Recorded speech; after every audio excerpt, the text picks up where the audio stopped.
I Laisse-moi vérifier, John. let me check it out. D'accord, je suis juste là. Alors donne-le-moi quand tu seras prêt. Give me when you're Hi, ready.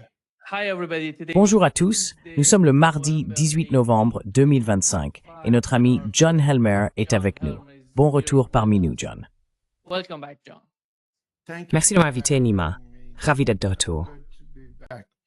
Yeah, it seems that we have some sort of problem. Oui, here. il I don't know semble what's que nous that. ayons un certain problème It ici. seems that Je ne sais pas de quoi il I don't know s'agit, what's going on with mais YouTube, but it il seems semble that que, it's fine right eh bien, now. We je ne are sais right. pas ce qui se passe John, entre vous let's deux, start mais tout with semble aller bien pour le moment what's dans going la on vie in réelle. Ukraine. We know that John, two commençons par ce qui se passe en forces. Ukraine. It seems that they have Nous some savons sort of qu'il y a deux differences forces. in Il Ukraine. semble One of qu'elles aient them des wants divergences to en remove Ukraine. Zelensky from power. L'une d'elles veut destituer Zelensky, et il semble que les États-Unis ne veulent pas de Zelensky en Ukraine. D'un autre côté, les Européens ne sont pas d'accord avec les États-Unis.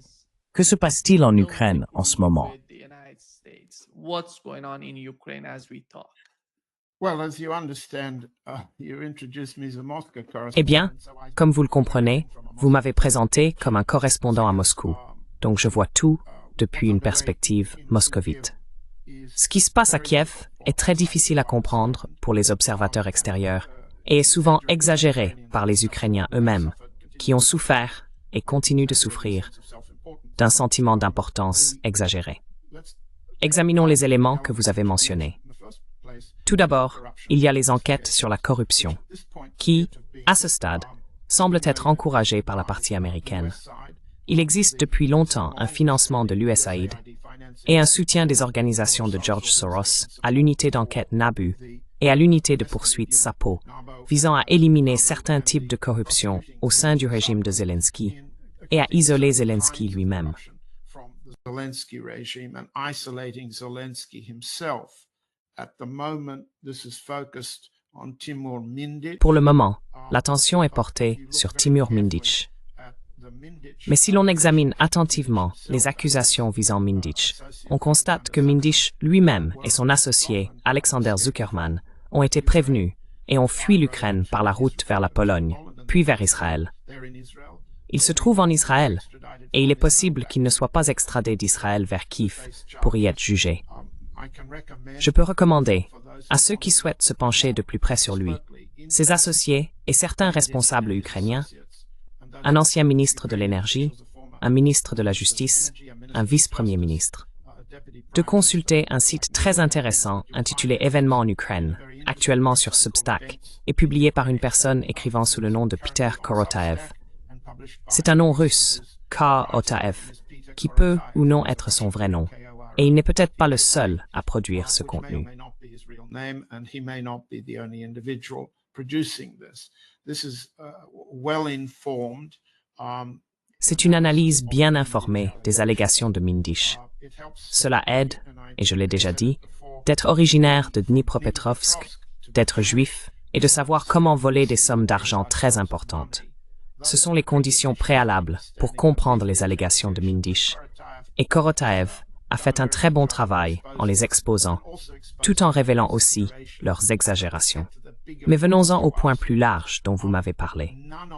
Aucun de ceux qui sont accusés de corruption et aucun de ceux qui cherchent à remplacer les corrompus ne veut que la guerre se termine. Deuxièmement, aucun d'entre eux ne montre la moindre disposition, pas plus que Zelensky lui-même ou Yermak, son principal conseiller et assistant, à accepter quelque condition que ce soit pour mettre fin à la guerre. to agree to any form of terms for ending the war. So this is a corruption scheme. Il s'agit donc d'un schéma de corruption, d'un montage médiatique amplifié par la presse anglo-américaine, conçu pour renforcer la crédibilité des parties non négociatrices combattant du côté ukrainien. Ce n'est pas du tout une manœuvre visant à remplacer Zelensky, Yermak ou d'autres afin d'aboutir à une fin négociée de la guerre. Ce n'est pas cela du tout. C'est au mieux une tentative de changer quelques chaises sur le Titanic tout en niant que quoi que ce soit menace la fin de la guerre. Il n'y a ici aucun signe d'une candidature soutenue par le MI6 britannique pour le général Zaluzhny, qui est basé à Londres. Vous avez un individu du MI6 dans l'émission. Les membres du MI6, comme ceux de la CIA, ne quittent jamais vraiment l'agence. Et personne ne peut dire si le MI6 et le gouvernement britannique continuent de soutenir une alternative à Zelensky. Mais l'essentiel, c'est qu'aucun de ces éléments ne représente une voie de sortie pour mettre fin à la guerre.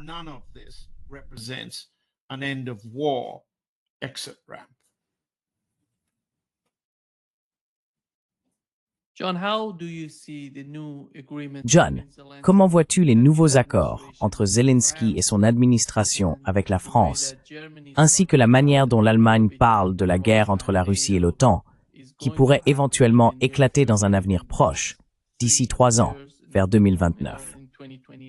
De quoi s'agit-il, selon toi? Parce que honnêtement, pour être réaliste, je ne vois pas l'Europe prête ni désireuse d'entrer en guerre contre la Russie.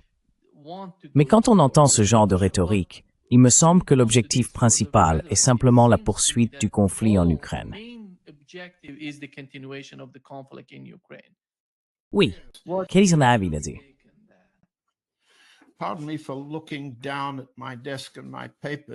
Pardonnez-moi de baisser les yeux vers mon bureau et mes papiers, car j'aime fournir des preuves solides pour chacun des points que nous abordons, afin que ceux qui nous écoutent puissent être en désaccord, puis se rendre sur mon site web, dancerswithbears.com, pour consulter les références, lire plus attentivement, trouver ceux qui ne sont pas d'accord avec vous ou avec moi, et parvenir à une meilleure compréhension par eux-mêmes du point de vue du public. À mon avis, et nous l'avons déjà dit, les Européens veulent poursuivre la guerre. Ils veulent mener la guerre contre la Russie, mais sans la perdre. Ils ne doivent pas s'engager directement sur le terrain, ni sur le champ de bataille ukrainien, ni sur le polonais, ni sur le Balte, ni à la frontière finlandaise, ni dans l'Arctique.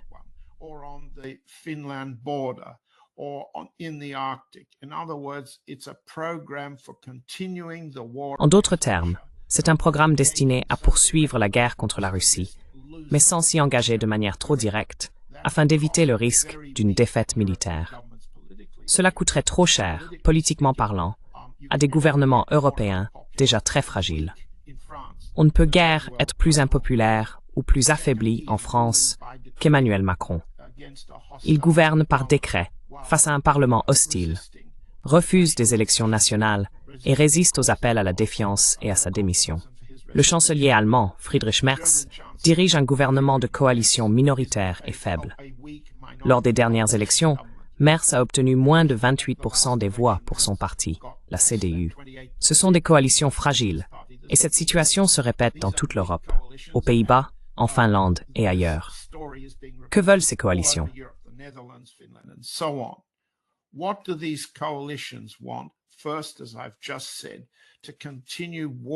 Premièrement, comme je viens de le dire, poursuivre la guerre avec la Russie sans subir de pertes militaires directes. Deuxièmement, démontrer, et cela rejoint votre question sur l'accord français de coopération en matière de défense avec l'Ukraine, la volonté de stimuler des dépenses nationales importantes dans les industries de défense. L'industrie de défense allemande est l'un des principaux bénéficiaires du programme de plusieurs milliards d'euros de Merz visant à réarmer l'Allemagne. Et c'est un autre point. Chacune des grandes puissances européennes, mais surtout le Royaume-Uni, la France et l'Allemagne, souhaitent dominer la planification militaire de l'Europe à l'avenir, en alliance avec l'administration Trump. Ainsi, nous assistons à une période de prospérité pour les industries de défense européennes. Cela se traduit, que ce soit en Finlande, en Allemagne ou en France, par des votes dans des circonscriptions clés. Cela entraîne d'importantes hausses des cours des actions.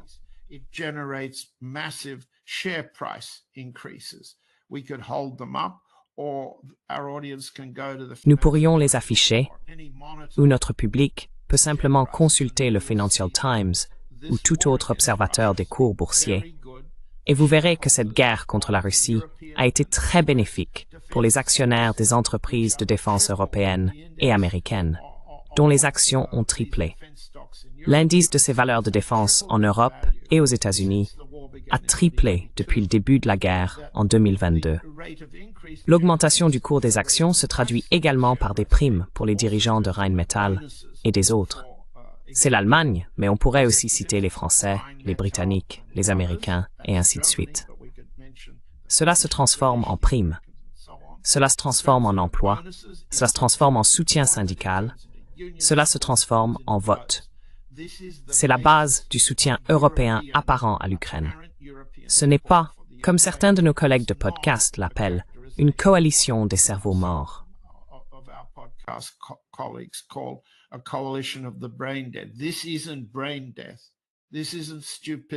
Ce n'est pas une mort cérébrale.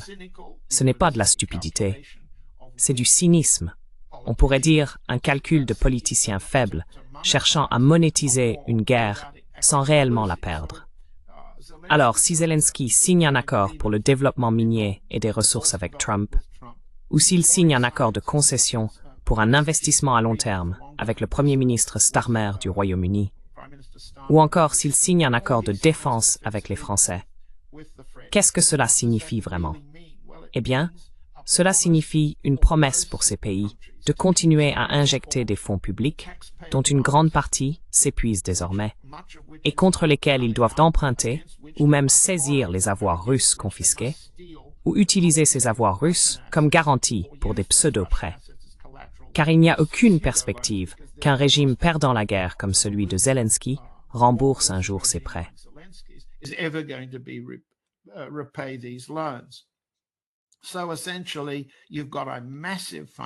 En somme, on a un immense système financier fondé sur la poursuite de la guerre sans la mener directement. C'est le rôle des intermédiaires. Et ces intermédiaires, ce sont les Ukrainiens. Ils meurent sur le champ de bataille, perdent du terrain et doivent affronter la perte d'électricité dans les centres de commandement de Kiev à Lviv, contraints de choisir entre la lumière et le chauffage à l'approche de l'hiver, sans gaz, sans électricité. Ce sont les techniques utilisées par la partie russe pour forcer l'Ukraine à capituler, à accepter un accord. Elle ne le fera pas. Oui, John, nous avons eu deux commentaires différents. John, we had two different comments from the Trump administration. One of them Pendant l'administration Trump, l'un des responsables était le secrétaire d'État Marco Rubio. La semaine dernière, il parlait des sanctions, du résultat des sanctions contre la Russie. Et l'autre commentaire vient de Donald Trump lui-même, qui parlait également des sanctions contre la Russie. Voici ce qu'a dit Marco Rubio. Here is what Marco Rubio said. Les sanctions de notre côté, je veux dire, nous avons visé leur principale compagnie pétrolière, ce que tout le monde réclamait. Évidemment, elles doivent être mises en œuvre, et il faudra un certain temps avant que nous en ressentions les effets. Mais, vous savez, je ne vois pas trop ce qu'il reste à faire. Je veux dire, nous commençons à manquer d'options. Il y a des choses que les Européens peuvent faire concernant les flottes fantômes. Et part de ça se passe dans des zones bien plus proches d'eux.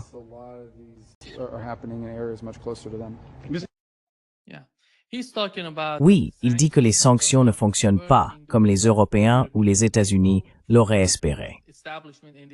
Mais voici ce que Donald Trump a dit, John. Il y a seulement 2 ou 3 jours.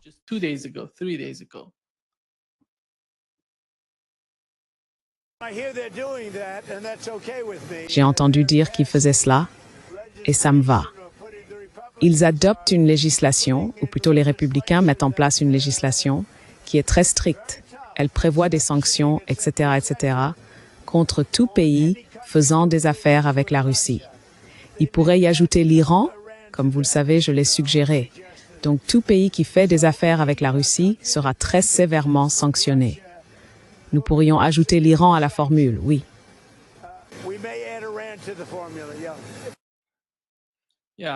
Ouais. Que se passe-t-il? Comment ça va-t-il être perçu par le gouvernement russe?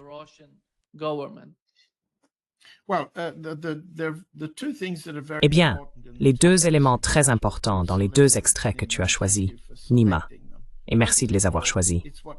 Tout d'abord, c'est ce que Rubio a dit. Nous manquons de mesures. Tu l'as entendu le dire, puis il a en partie perdu ses mots. Nous manquons de... Nous sommes arrivés au bout de ce que nous pouvons faire pour sanctionner la Russie, pour la contraindre à trouver un accord et à mettre fin à sa guerre, la guerre contre la Russie. C'est la première chose, l'élément crucial que Rubio a dit. La deuxième chose que Trump a dite, au milieu de la conversation, c'est que, puisque tous deux essayent d'adopter un ton ferme, il faut regarder quels sont les éléments de nuance.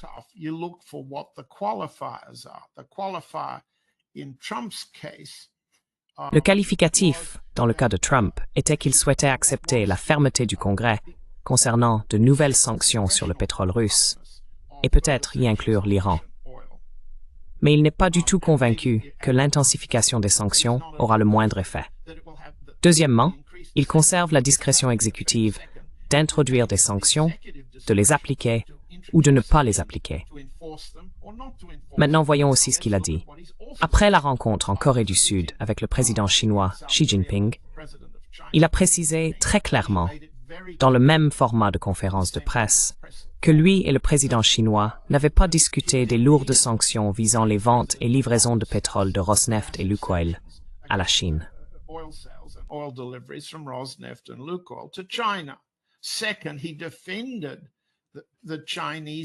Deuxièmement, il a défendu le besoin de la Chine en pétrole russe. Il a formulé une exemption spécifique et explicite à la rhétorique dure, à la menace du Congrès, aux propos fermes de Rubio sur la Chine. Quant à savoir si l'Inde cessera d'acheter du pétrole russe, il est loin d'être certain qu'elle le fera. Les organes de propagande américains comme Reuters et Bloomberg sont embrouillés, car ils s'appuient en partie sur la propagande et en partie sur certains négociants en pétrole, dont certains affirment avoir été écartés par les raffineries indiennes ou chinoises du pétrole russe. Mais cela n'est que temporaire.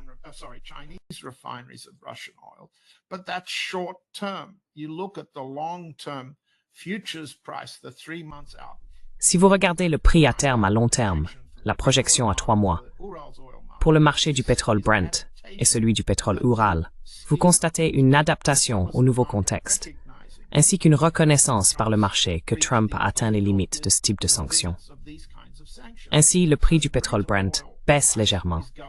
Cela signifie que le marché ne s'attend pas à des pénuries importantes dans l'approvisionnement en pétrole d'ici 3 ou 4 mois, au-delà de Noël et jusqu'en janvier, et qu'il existe un écart croissant entre le prix du pétrole non russe et celui du pétrole Ural, le pétrole russe.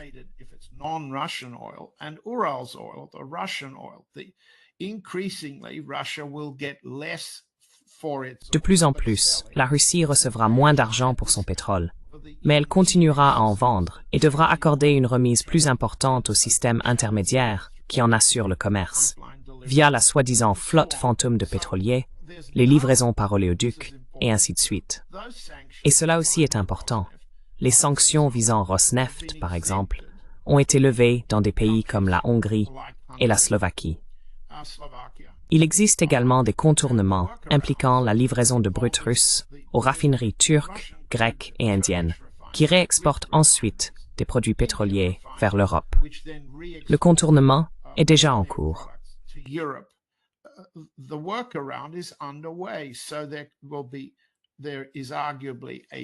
Il y a donc, on peut le dire, une perturbation à court terme, le temps que le commerce trouve comment contourner les sanctions. Et l'invitation cruciale que Trump et Rubio lancent tous deux dans leurs nuances, c'est essayer de contourner cela.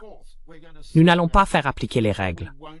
Nous allons dire que nous sommes fermes, mais nous ne ferons pas appliquer. Et nous avons dit explicitement que nous ne ferions pas appliquer contre la Chine ni contre la Hongrie. Ce sont les exemptions spécifiques. Donc, c'est un discours ferme, mais une action limitée. L'implication, aucun impact significatif sur les revenus russes qui ont influencé la conduite de la guerre. Aucun impact, juste une gêne, un coup, mais pas une rupture décisive. Et cela ne change pas la stratégie d'aucun des deux côtés.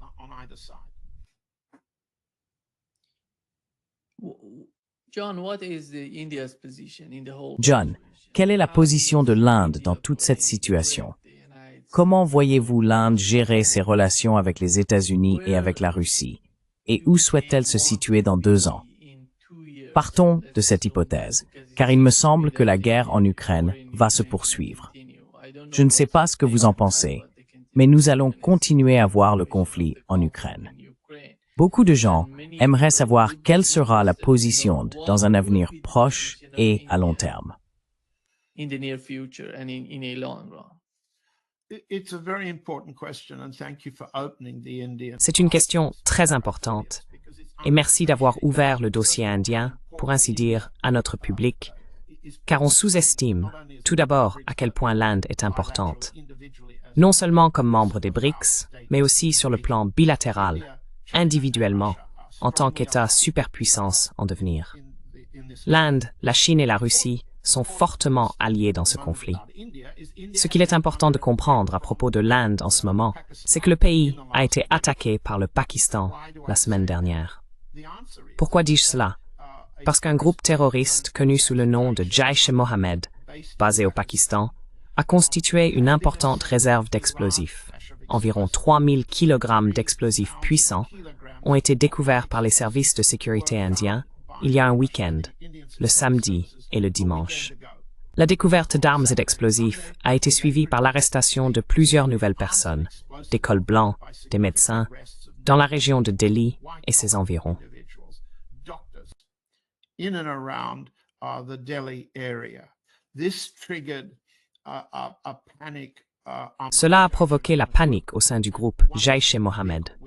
Un véhicule avec un médecin à bord a explosé dans le quartier du Fort Rouge à Delhi lundi dernier, tuant, semble-t-il à ce stade, environ 15 personnes. Les informations que je vous donne proviennent de mes sources indiennes et de rapports crédibles de la presse indienne sur ce que les enquêtes policières ont déjà révélé. L'explosion elle-même était accidentelle. Un mélange explosif hautement instable dans la voiture a détonné avec un effet meurtrier. Les arrestations du réseau Jaish, ou JEM, précédant cet événement, montrent déjà que le JEM préparait une attaque prévue pour le 6 décembre.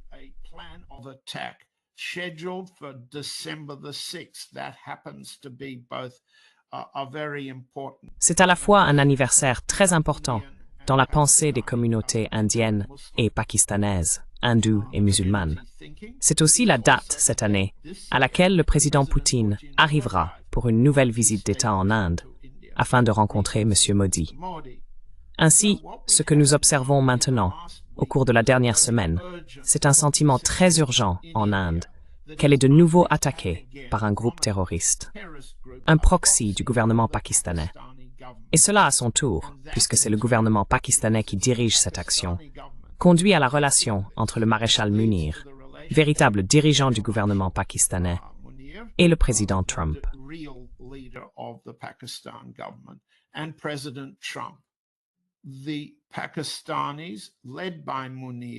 Les Pakistanais, dirigés par Munir, sont enhardis par leur relation avec Trump et dépensent énormément pour le lobbying, les associations et les contacts financiers avec les États-Unis. Non pas pour arrêter ou mettre fin aux prétendus liens avec le terrorisme ou à l'organisation de guerre par procuration contre l'Inde, mais pour l'accélérer. Ce que signifie la cache d'explosifs et ce que montrent les aveux et les interrogatoires des membres du JEM qui ont été arrêtés, c'est qu'il devait y avoir une vaste campagne de bombardements multiples autour du 6 décembre ou ce jour-là, à travers toute l'Inde, déclenchée simultanément, dans le but de provoquer une immense violence intercommunautaire. Des bombes à l'extérieur et à l'intérieur des sites et institutions religieuses hindoues, ainsi que des bombes à l'extérieur des institutions musulmanes, afin de déclencher des émeutes et des effusions de sang à grande échelle. Massive intercommunal rioting and violence. Right? So when you have that level. Ainsi, lorsqu'un tel niveau de guerre existe entre le Pakistan et l'Inde, il devient prioritaire pour l'Inde de réévaluer une fois de plus la manière de mener sa guerre continue contre le Pakistan. Cela implique directement les États-Unis. Et Trump ne cesse de rappeler qu'il pense avoir, en menaçant l'Inde de lourds droits de douane, et c'est pour revenir à votre question, convaincu l'Inde d'accepter un cessez-le-feu dans sa guerre directe d'avril-mai, ou plutôt avril-mai-juin, avec le Pakistan. Maintenant, je comprends que certains membres de notre auditoire souhaitent voir le Pakistan comme la victime ou comme le vainqueur de cette guerre initiale. C'est complètement faux, et nous n'avons pas le temps d'examiner toutes les preuves. This is completely false, and we don't have time to go through all the evidence. You want the evidence? Go to Dances with Bears, Vous voulez des preuves? Allez voir Dances with Bears. Consultez toutes sortes de sources et voyez ce qui s'est passé. Ce qui s'est passé, c'est que le Pakistan est devenu, à travers la relation entre Munir, Trump et d'autres, et encouragé par un lobbying massif et des flux d'argent entre le Pakistan et des membres de l'administration Trump, y compris même, selon The New York Times, l'ancien garde du corps du président Trump, plus audacieux, non pas pour arrêter ces attaques par procuration contre l'Inde, mais pour les intensifier. Cela doit signifier une riposte stratégique de l'Inde contre le Pakistan. Cela doit aussi signifier qu'il faut convaincre l'administration Trump de cesser d'encourager le Pakistan à agir ainsi, de dissuader les États-Unis de le faire.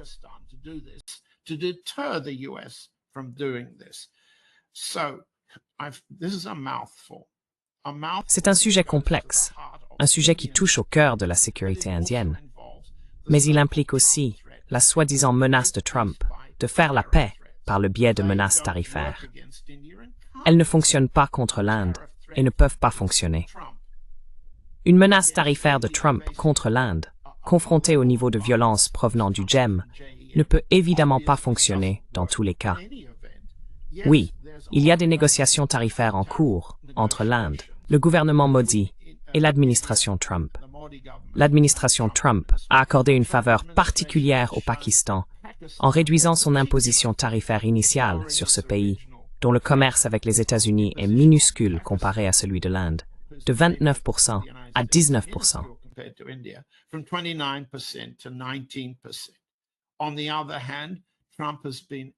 D'un autre côté, Trump a intensifié ses menaces de tarifs douaniers contre l'Inde, notamment pour la punir de commercer avec la Russie. Eh bien, le président Poutine sera à Delhi le 6 décembre et mettra en lumière le mensonge derrière ce type de menace. Mais il faut comprendre que, avant tout, l'Inde est attaquée, et qu'elle est attaquée par une combinaison qui implique des éléments de l'administration Trump.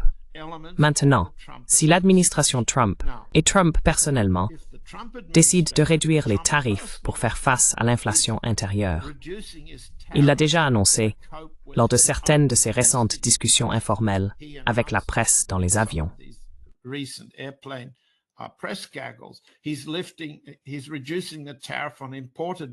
Il réduit le tarif sur les bananes et les tomates importées, parce que ces produits ne touchent pas la production nationale américaine de bananes et de tomates. S'il se préoccupe de l'inflation intérieure, et il le doit, l'immense impopularité de Trump auprès des électeurs américains vient du problème de l'inflation. S'il est prêt à s'attaquer à son problème interne en réduisant les tarifs douaniers, alors il devra aussi s'occuper de son problème avec l'Inde en réduisant ou en rejetant explicitement l'usage du terrorisme et de la guerre par procuration par le Pakistan contre l'Inde. S'il ne le fait pas, l'Inde ripostera. Et si l'Inde riposte, rien de ce que Trump fera ou dira sur le front du terrorisme ne fera une différence significative. C'est une question de guerre, pas de bananes et de tomates.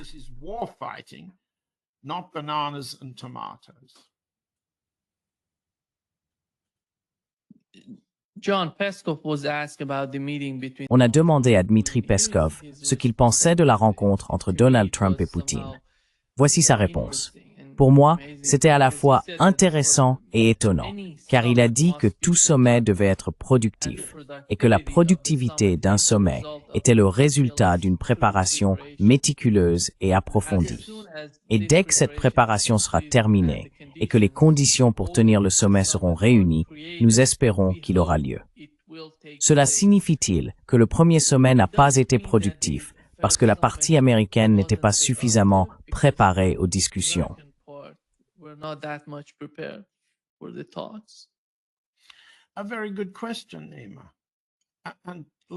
Une très bonne question, Nima.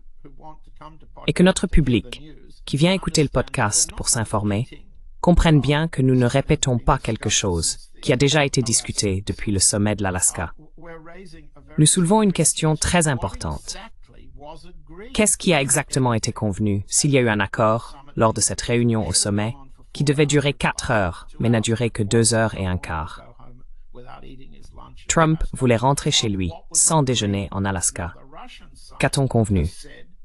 Or, la partie russe a déclaré à plusieurs reprises que des ententes avaient été conclues en Alaska, et elle reste convaincue de pouvoir amener Trump à respecter ces ententes. Cependant, la partie russe n'a pas précisé exactement quelles étaient ces ententes. Premièrement. Deuxièmement, la partie américaine a changé de position.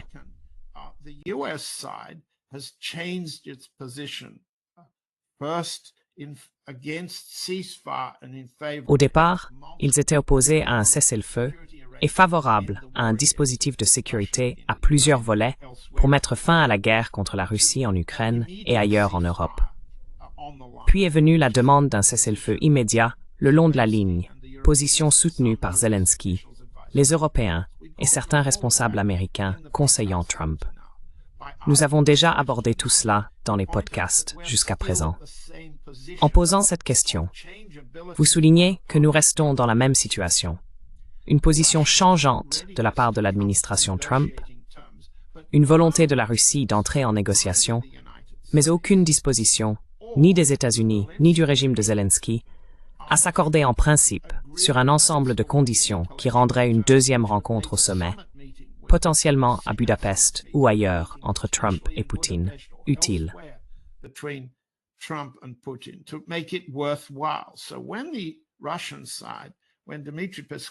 Ainsi, lorsque la partie russe, lorsque Dmitri Peskov, parlant au nom de Poutine, déclare qu'un sommet doit faire l'objet d'une préparation minutieuse, de préparatifs en amont, ce qu'il veut dire c'est à quel moment les Américains vont-ils parvenir à un ensemble de conditions sur lesquelles les deux présidents pourront avoir une discussion et conclure un accord. Ils ne vont pas organiser un sommet pour s'invectiver mutuellement. Ils ne vont pas non plus tenir un sommet pour une paix creuse. Ce genre de prétendue médiation que Trump a utilisé par le passé, du Congo à Gaza, de Gaza au Cambodge et à la Thaïlande, de la Thaïlande à l'Iran, et ainsi de suite. Ce sont des accords creux, vides de sens, et la Russie a clairement indiqué sur cette question qu'elle souhaite poursuivre les ententes, mais qu'elle attend que la partie américaine se mette d'accord.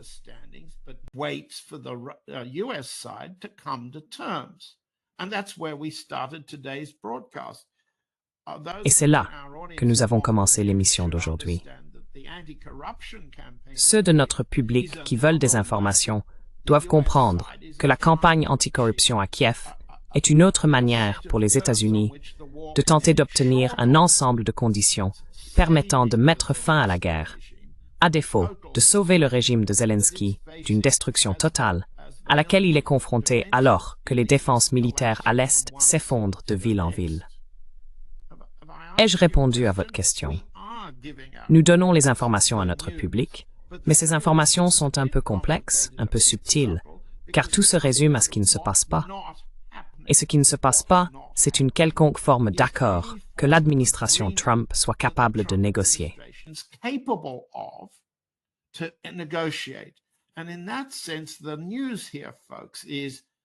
Et en ce sens, la nouvelle ici, mes amis, c'est que Trump bat en retraite. Trump s'éloigne de son idée selon laquelle on peut, par une démonstration de force américaine, force de terreur, force militaire, amener son adversaire à se rendre. L'Iran, le Venezuela, la Corée du Nord, la Russie, le Hamas, on ne peut pas simplement forcer son adversaire à céder. On ne peut pas les contraindre à venir à la table des négociations pour signer un accord de paix selon ses propres conditions. Cette stratégie, appelons-la la stratégie d'extorsion de Trump. La force déclenche un règlement selon les conditions dictées par Trump, échoue partout. Et la nouvelle, c'est que Trump est en retraite. Il ne renonce pas seulement aux droits de douane sur les bananes et les tomates sur le marché intérieur américain. Pour fait-il cela?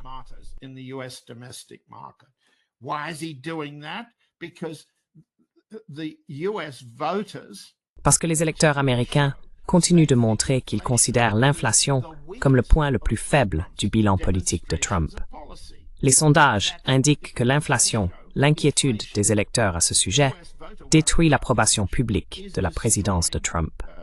Il recule donc sur ce terrain, d'abord sur les bananes et les tomates, et le reste suivra bientôt. Au Venezuela, une telle démonstration de force, jamais vue auparavant contre un État caribéen, est désormais remplacée par l'indication donnée par Trump que Maduro veut discuter. Il ne se réfère pas au président du Venezuela en tant que Monsieur Maduro, mais il dit et admet que Maduro souhaite des négociations. Et il est maintenant prêt à parler. C'est un recul. Trump bat en retraite. Retreat. Trump is beating a retreat. Only 2 weeks ago, he basically called off. Il y a seulement 2 semaines, il avait pratiquement annulé les pourparlers avec Maduro en rappelant son envoyé spécial, une sorte de Stephen Witkoff de la Méditerranée, c'était Richard Grenell, mettant ainsi fin aux discussions avec le Venezuela. Maintenant, il les relance. Cela signifie que la stratégie de Trump est en recul. On peut le constater également dans la guerre en Ukraine. Et c'est le signe dont nous parlons depuis un moment dans la campagne anticorruption à Kiev. Nous pouvons aussi évoquer la manière dont les Américains ont tenté d'imposer leur paix à Gaza face au génocide israélien et d'accroître la pression sur l'Iran. Toutes ces actions représentent un recul pour Trump, car il ne parvient pas à imposer sa volonté ni par la force, ni par la paix, ni par la guerre, ni par l'anéantissement. Il perd sur chacun de ces fronts. Et ça, c'est le forward. On each of these fronts, and so he's retreating.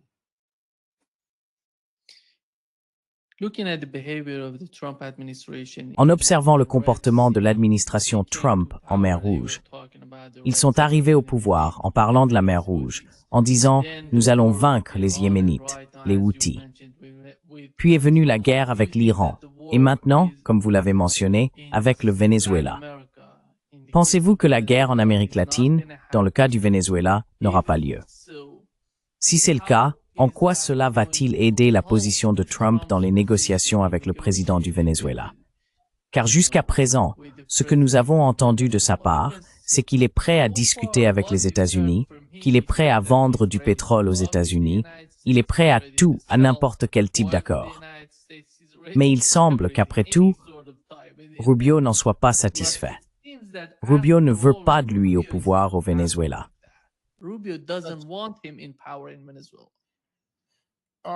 You're right, and you're making a good point. Tu as raison, et tu soulèves un bon point. Tu dis en gros qu'il existe une différence de faction assez importante au sein de l'administration Trump. Ils parlent avec plusieurs voix et font des choses qui se contredisent. Oui, c'est vrai. Rubio serait pour envahir Cuba et y changer le régime. Le président Trump a étendu sa soi-disant guerre contre la drogue dans ses récentes déclarations, admettant à moitié que le fentanyl ne vient pas du Venezuela, mais bien du Mexique.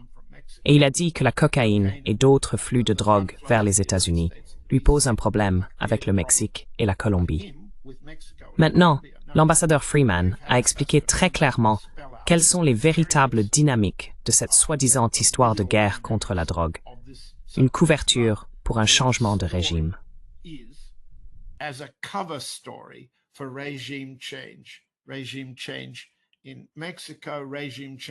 Changement de régime au Mexique, changement de régime en Colombie, changement de régime en Équateur, changement de régime au Venezuela, et ainsi de suite.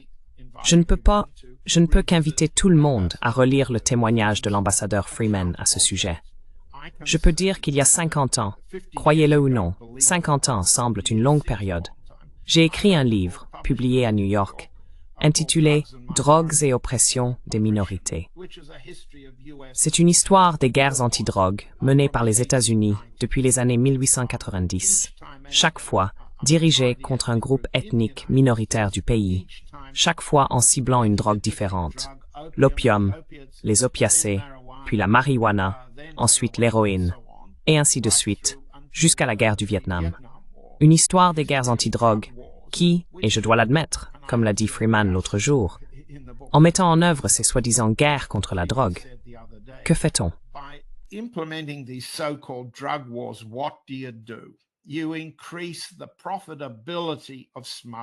Vous augmentez la rentabilité de la contrebande. Vous n'affectez pas la demande de drogue, ni aux États-Unis, ni ailleurs.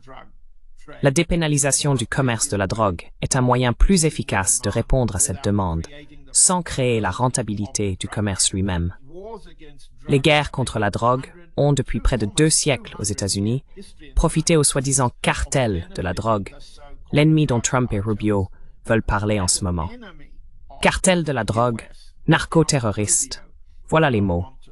Ils étaient utilisés différemment sous l'administration Nixon, et ils l'étaient aussi différemment dans les années 1890 à San Francisco, contre les fumeries d'opium chinoises. In San Francisco against Chinese opium dens. The story's always the same. L'histoire est toujours la même. Le but sous-jacent de ces guerres est différent, politique, économique. L'histoire de la drogue n'est qu'un camouflage. Maintenant, après avoir dit tout cela, supposons que nous soyons tous d'accord et que nous comprenions cela. Qu'est-ce qui, exactement, dissuade Trump, le pousse à reculer, pousse Rubio à modérer ses propos? La réponse, une défense efficace. Le Venezuela organise une défense populaire efficace, une défense militaire efficace. Il peut être envahi, oui. Il peut être détruit, oui. Mais le coût pour les États-Unis d'une telle invasion, d'une telle attaque, nous y avons fait référence ici, en rappelant à tous l'invasion de la baie des Cochons menée par JFK contre Cuba, représente un risque de type baie des Cochons. Cuba has a Bay of Pigs risk. Trump is retreating from the Bay of Pigs risk. Trump se retire du risque de la baie des Cochons au Venezuela. C'est pour cela qu'il parle. Pourquoi peut-il s'entendre avec Maduro sur la question de la drogue? Parce qu'il vient de conclure un accord avec le président Xi de Chine. La Chine a accepté, je cite, de faire davantage pour contrôler l'exportation des soi-disant précurseurs du fentanyl, afin qu'ils ne puissent pas être fabriqués dans les Amériques, puis réexportés. Si la Chine peut parvenir à un tel accord, Maduro le peut aussi, comme vous l'avez dit. Et Maduro pourrait adoucir un tel accord par des concessions sur les ressources minérales et les champs pétrolifères aux États-Unis, comme Trump veut le proclamer, n'est-ce pas? Que cela implique ou non la perte ou le transfert de concessions pétrolières russes ou de ressources chinoises au Venezuela est quelque chose que la presse américaine rapporte, ou plutôt déforme, en information, désinformation, mensonge.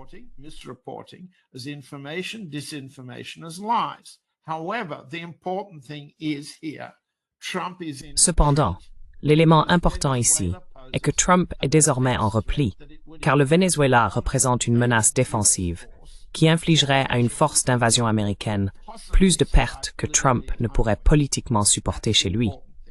C'est cela qui compte. Il peut faire exploser les soi-disant vedettes rapides narcoterroristes en mer au large des côtes vénézuéliennes ou colombiennes, car elles ne causent aucune perte américaine. Mais cela n'a aucun impact aux États-Unis sur le soutien des électeurs à Trump. Alors, où en sommes-nous? Les États-Unis sont en retrait, et tout le monde dans le monde peut le voir. Vous demandez s'il y aura une guerre au Venezuela.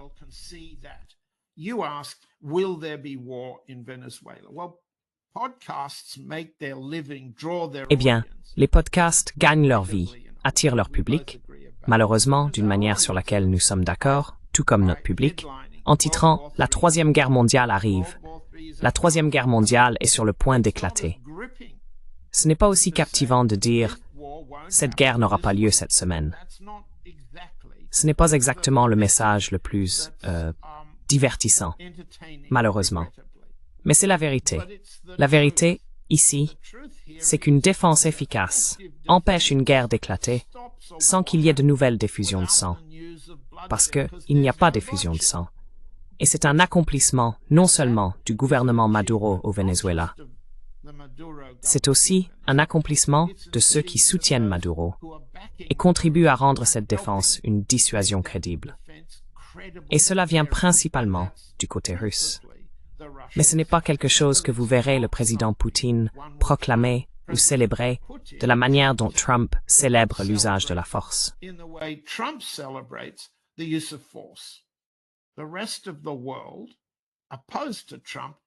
Le reste du monde opposé à Trump est simplement plus civilisé.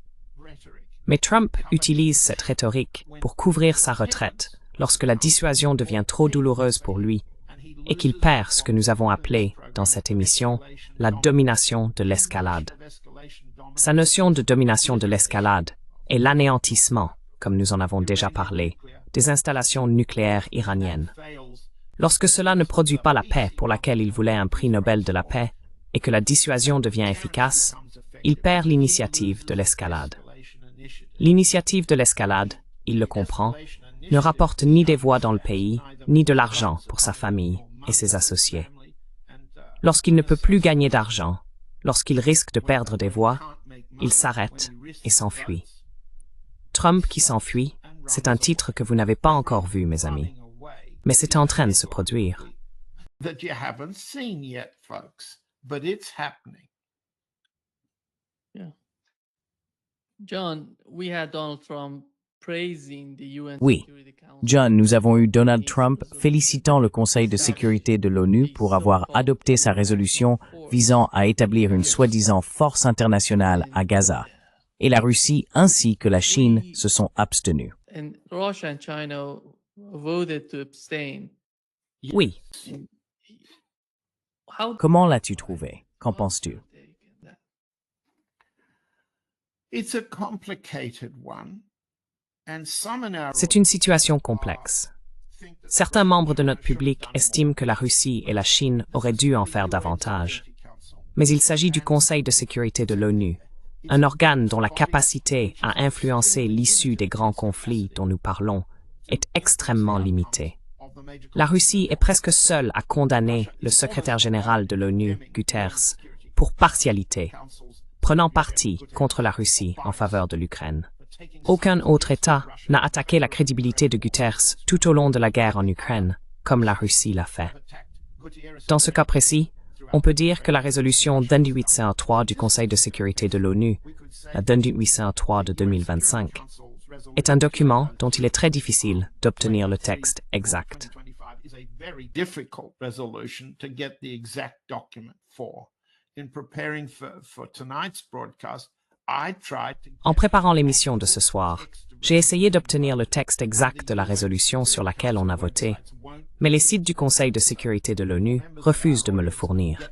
Donc, si des membres de notre public peuvent se procurer le document, qu'ils n'hésitent pas à le faire, voyons-le. Mais voici l'histoire. La résolution 2803 du Conseil de sécurité de l'ONU était une initiative de Trump.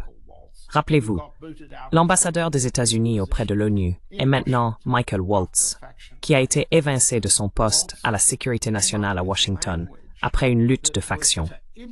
Waltz a rédigé un texte destiné à mettre en œuvre l'idée de Trump concernant l'accord de paix de Gaza, l'accord de paix qui se conclut par ce que nous avons identifié comme le BOP, le Conseil de la paix, BOP, et dans la résolution de célébration de Trump, dans laquelle il remercie tout le monde, y compris la Russie et la Chine, sans mentionner qu'ils n'ont pas voté pour, le BOP figure en tête.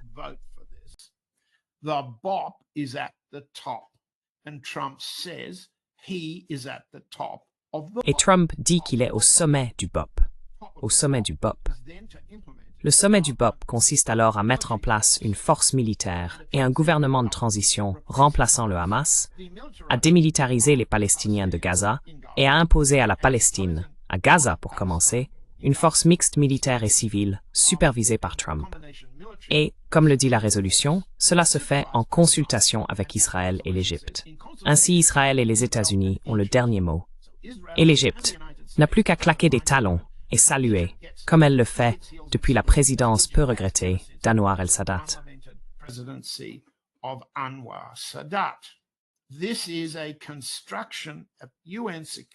C'est une construction du Conseil de sécurité de l'ONU, rédigée dans la langue proposée par les États-Unis, pardonnez-moi, du plan de paix en 20 points de Trump pour Gaza, célébré à Sharm el-Sheikh.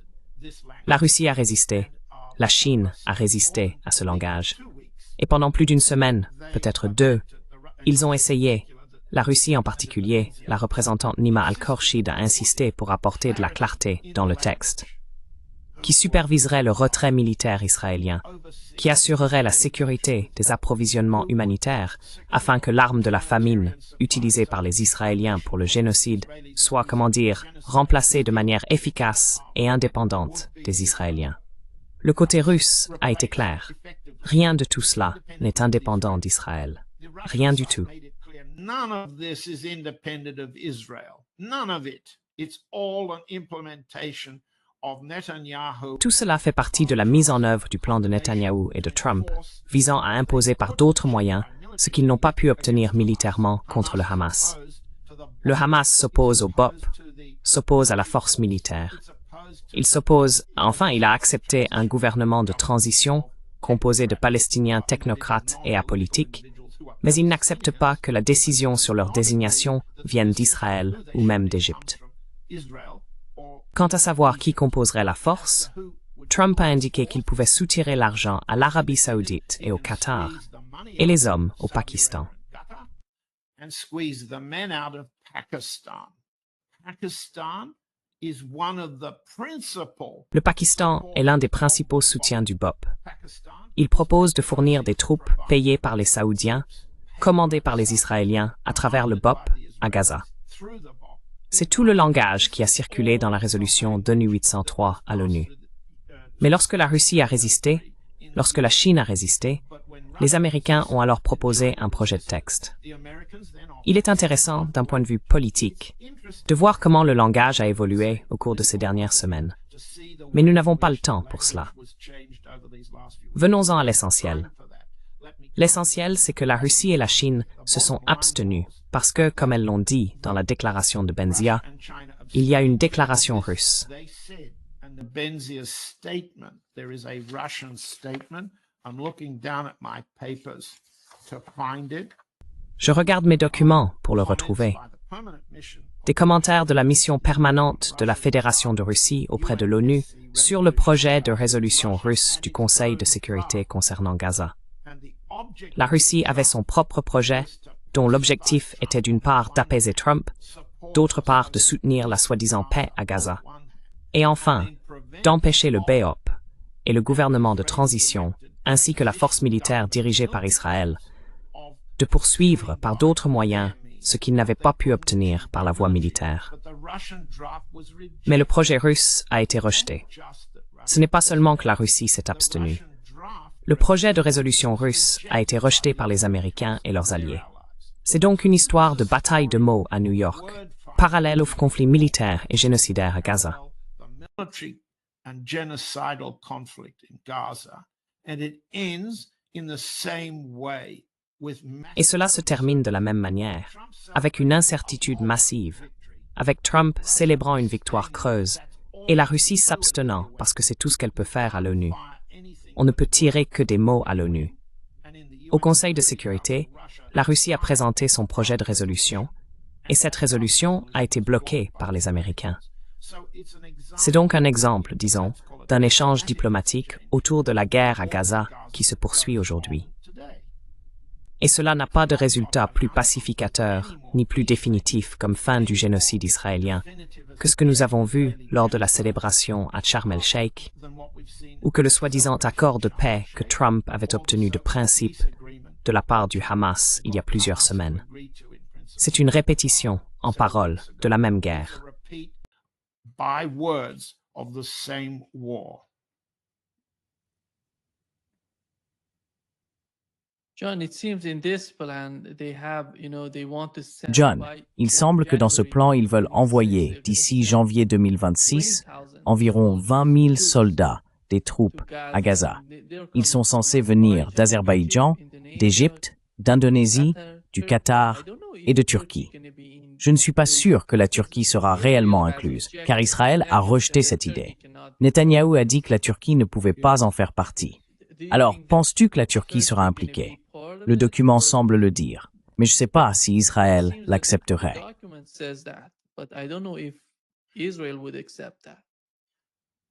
As I understand it today, this war of words in New York D'après ce que je comprends aujourd'hui, cette guerre des mots à New York n'a rien produit de plus que de vagues promesses de troupes de la part de chacun de ces pays. all of these L'Azerbaïdjan est un nouveau venu relatif. Pakistan La liste, commençant par l'Azerbaïdjan, l'Indonésie et le Pakistan, comprend des pays qui veulent apaiser Trump immédiatement, and second d'abord pour des raisons commerciales et tarifaires, ensuite à cause de leurs propres conflits bilatéraux, Iran celui de l'Azerbaïdjan avec l'Arménie, l'Iran et d'autres. Nous pourrions passer la liste en revue, mais pour le dire autrement, il n'y a aucune certitude ni aucun accord sur la possibilité réelle de rassembler une telle force. Le camp russe l'a clairement indiqué. Quel est leur véritable rôle? The Russian side has made it clear. What's their real role? Is their role to attack Hamas? Leur rôle est-il d'attaquer le Hamas et de démilitariser la bande de Gaza? Parce que si c'est leur rôle, ce sera un échec, tout comme celui des Israéliens. En envoyant, en apparence, des soldats musulmans d'Azerbaïdjan, du Pakistan, d'Inde et peut-être de Turquie, obtient-on un quelconque résultat contre les Palestiniens, leurs coreligionnaires musulmans, que les Juifs israéliens n'ont pas réussi à atteindre? Utilise-t-on, en quelque sorte, la religion comme une arme contre les Palestiniens, musulmans contre musulmans? C'est l'idée de Trump. Cela va échouer. Concernant la Turquie, pourquoi Israël tient-il tant à bloquer les Turcs? La réponse, parce que Israël est en concurrence avec la Turquie, et nous avons déjà abordé ce sujet auparavant, en Syrie. D'accord. In Syria. Okay? In Syria, Syria has been partitioned into three. En Syrie, le pays a été divisé en 3 zones. Une zone turque, le long de l'ancien Sanjak ottoman, autour de Latakia et de la côte méditerranéenne, jusqu'à la frontière libanaise. Une partition israélienne, s'étendant à travers le plateau du Golan vers les faubourgs de Damas. Et une partition américaine couvrant l'Est, depuis la frontière Damas-Jordanie et la base américaine d'Al-Tanf, jusqu'à la frontière irakienne, englobant les champs pétrolifères et la région kurde. Israël rivalise avec la Turquie pour le contrôle du régime récemment installé à Damas. Le président par intérim, Al-Jilani al-Shara, son nom de guerre et son nom de paix, pour ainsi dire. Ainsi, Israël ne favorisera pas la présence militaire de la Turquie à Gaza.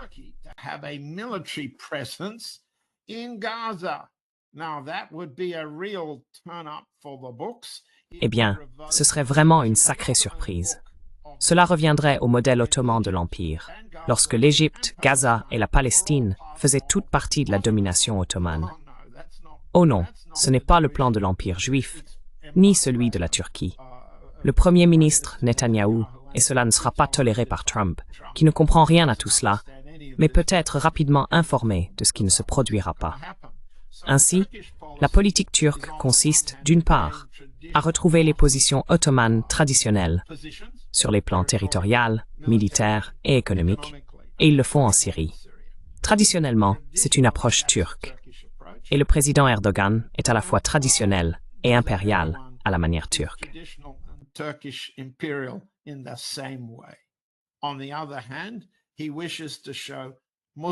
D'un autre côté, il veut montrer la solidarité musulmane avec les Palestiniens. Il fait toutes sortes de déclarations contre Israël, tout en continuant à fournir du pétrole et d'autres marchandises qui profitent à Israël, et en particulier à sa propre famille. Ainsi, la politique turque est hypocrite et double, et elle ne se traduira par aucun gain significatif pour la Turquie en Palestine ou à Gaza. Voilà la position turque. Mais la Turquie est un véritable État. Le Pakistan, lui, est un État économiquement défaillant. Il est faible sur le plan économique, mais c'est une puissance militaire. Il possède des armes nucléaires. Il vient de perdre sa récente guerre, pour reprendre ce que nous avons dit plus tôt contre l'Inde.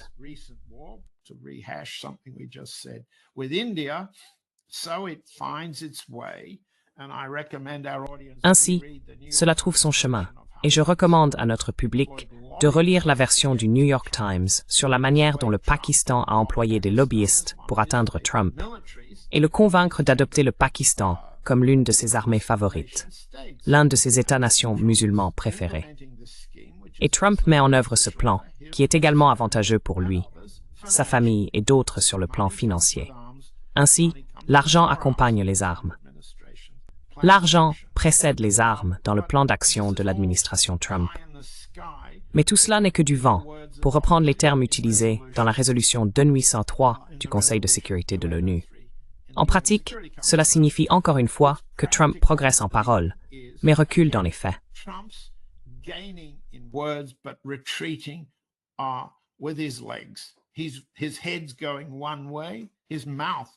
Sa tête part d'un côté, sa bouche, pour mieux dire, va d'un côté. tandis que ses jambes courent dans la direction opposée. Pourquoi? À Gaza, parce que le Hamas continue de représenter une menace militaire dissuasive importante. Il n'a pas gagné sa guerre en ce sens, mais il a remporté la bataille de la valeur dissuasive. Il peut dissuader une démilitarisation imposée par le BOP, tout comme il a empêché Israël d'occuper et d'expulser tous les Palestiniens.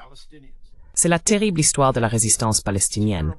Chaque défaite plus douloureuse que la précédente, mais ils ont résisté avec succès. L'Iran, plus encore.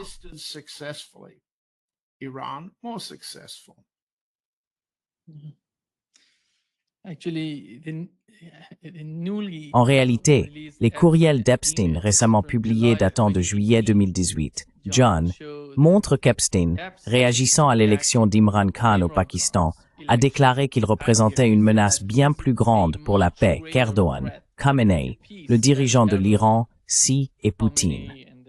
Il considérait cela comme une mauvaise nouvelle, et cela montre à quel point le Pakistan est crucial pour l'ensemble de l'affaire.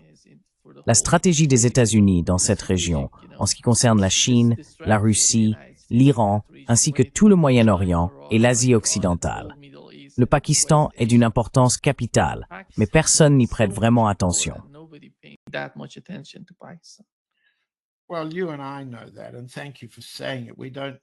Eh bien, toi et moi le savons, et merci de l'avoir dit. Nous n'avons pas besoin du défunt et peu regretter Epstein pour comprendre l'importance du Pakistan en tant que sorte de plateforme de guerre musulmane ukrainienne.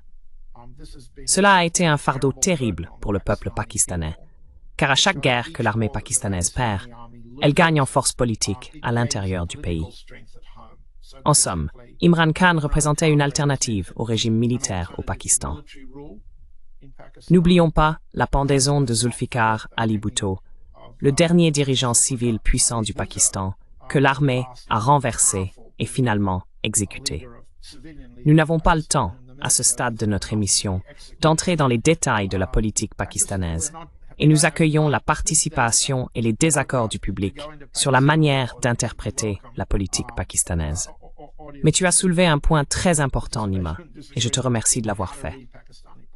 You made a very important point, Nima, and thank you for doing it. Pakistan is a major platform. Le Pakistan constitue une plateforme majeure pour la future stratégie des États-Unis. Combattre l'Iran à l'ouest du Pakistan, mener la guerre en Afghanistan à l'ouest et affronter l'Inde comme un défi majeur à l'hégémonie européenne et américaine dans la région. L'Inde doit rétablir son corridor, sa connexion territoriale stratégique avec la Russie via le Tadjikistan, ce qui remet en question l'avenir du territoire du Cachemire. Actuellement sous contrôle pakistanais, une base pour le type de terrorisme du GEM dont nous avons parlé. L'avenir de ce territoire doit être compris comme une interrogation stratégique pour les États-Unis, le Pakistan, l'Inde, la Russie et la Chine. C'est donc un nouveau foyer de guerre potentielle dévastatrice. Vous avez soulevé ce point, et soulignons-le pour tout le monde. Il faut comprendre que le Pakistan et l'Inde constituent un foyer de réalignement stratégique majeur dans cette partie du monde.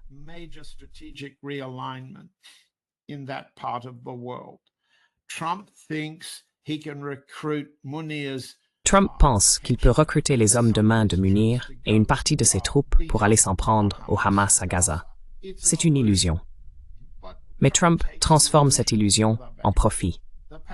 Les Pakistanais ont versé des millions de dollars à la famille Trump et à ses relations par l'intermédiaire de ce qu'on appelle des lobbyistes légaux à Washington.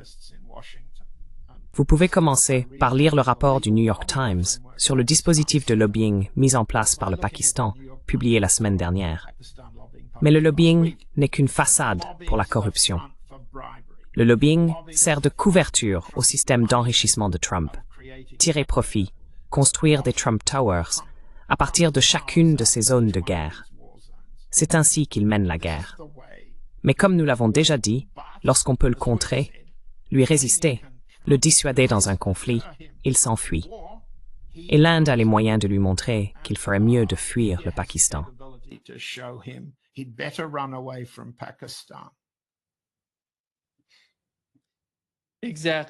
Exactement.